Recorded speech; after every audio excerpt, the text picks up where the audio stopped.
This is especially in the robot market, and again in that software / robot market, just partner with people that know what they're doing, and I think Amazon is doing that. To me, it wouldn't make sense to acquire. That's Amazon's MO, to acquire some company like that just to service their own system. It'd be better to, partner with these folks. Yeah. And so far, that's what I've seen. I mean, yeah, they bought PillPack, but PillPack was a pharmacy that had some technology from a third party. They didn't build the robots. So, from a robotic perspective and a software perspective, I would see them continuing to lean on the professionals in that space. Are you hearing that they're growing significantly, or any news about that? No, I don't know. I just don't know what their volume is.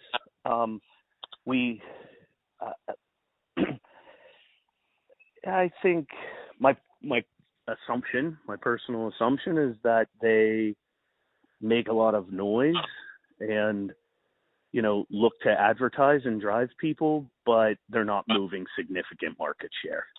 I mean, I haven't seen anybody like, oh my goodness, Amazon's taken all my scripts. Like, that just hasn't happened. Okay. Will it over time? Maybe, they've done it in other markets, so you can't underestimate them. But today, if we just looked at volume, I mean, they have to be sub 1% of the volume or less. Might be a fraction of a percent.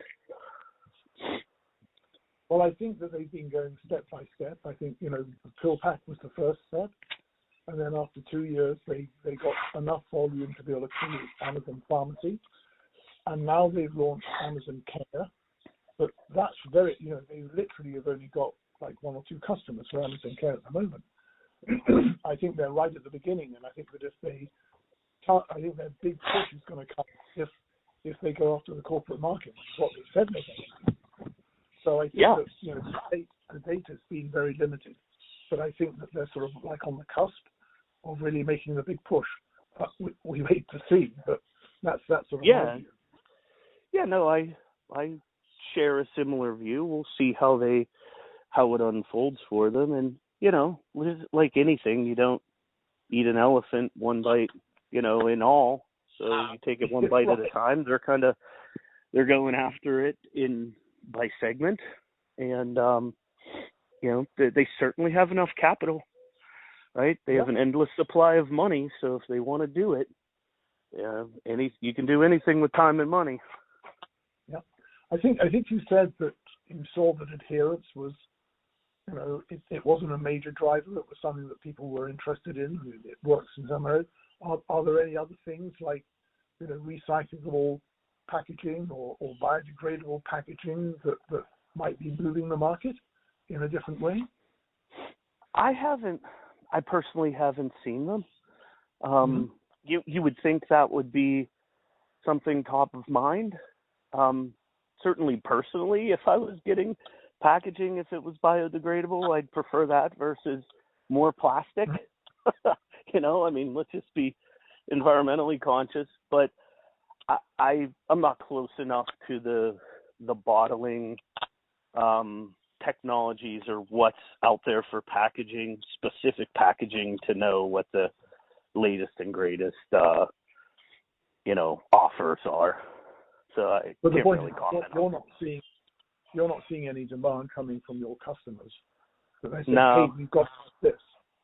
No, I haven't seen anything like that. So it sounds as though you've got your traditional customers that really are just continuing to do what they're doing, like the large and medium-sized change and mail order. You've got some movement going on in the hospital marketplace, although that tends to be specialized. But the real hot market is the internet. I know when I've spoken to Paraja in the past, and Omnicell actually, they both said that the central distribution market in the hospitals was a big market for them.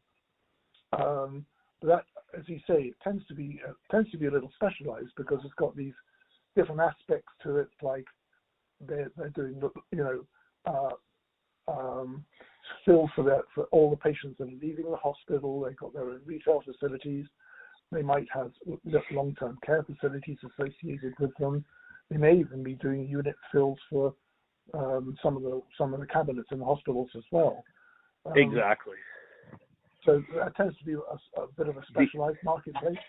Yeah, the other market, yes, that's accurate. The thing that's big in the health systems in Central Phil is specialty pharmaceuticals. So that's a big category, but specialty meds, so you're talking high-cost drugs with limited populations, hard to get onto therapy. Those fulfillment centers that are filling specialty meds require special handling. So let's just look at the vaccine, right? The COVID vaccine. It's cold storage or ultra cold storage. It's, so you could kind of maybe put it in that category, but you have all the oncolytics, the, just the plethora of specialty drugs. And that's where the biopharma pipeline is. So when you look at the health systems and their mix of central fill, they're doing less volume, but they're doing specialized drugs. The handling's important. Typically, they're mailing them to the patient post their service. So I think, yes, again, it's specialized. It's growing for the Omnicell and the Paradas because of specialty medicine. And so they use these facilities for dual purposes. First, for specialty. Second, for just their patients filling, tablets. So you can use the same facility to service the entire population at a lower cost. So in the past, when we work with health systems, the driving factor is, again, the specialty meds, but the thing that keeps the operation going and really pays the bills is the retail component that they can push through the facility. And that comes down to capture rate in a hospital. Do you have automated equipment doing the specialty as well? So I think it depends on the medicine itself. A lot of these are injectables or, again, they're cold storage. So the robots they're not necessarily they're not using the robots to fill those meds. They're just in the same facility. And so a lot of those get hand-picked and managed. But by centralizing it, you're managing your cost. Right? And these drugs are so expensive. Like, you don't want to be carrying much inventory here. No, I know that. Well, my colleague, Amit, who's on the line, he would love to go and ask some questions. Amit, why don't you ask your questions? Yeah, thanks, Ian. So I guess one of my questions is basically, so with McKesson, do you still have a partnership, or do you still work with Parada at all? Or is there kind of a relationship with Parada? I don't know the real status of the relationship. I think we use the machines from I know we use their machines, and we also look at other machines. So I don't know the exact situation. I don't lead that group, but we do use them. I see. Okay. Do you know what areas you use them in, or specifically, or is it just? We use them across the board in all the segments. So it doesn't, the high volume as well as these health systems. Okay. All right. Perfect. Okay. And then Parada makes good robots.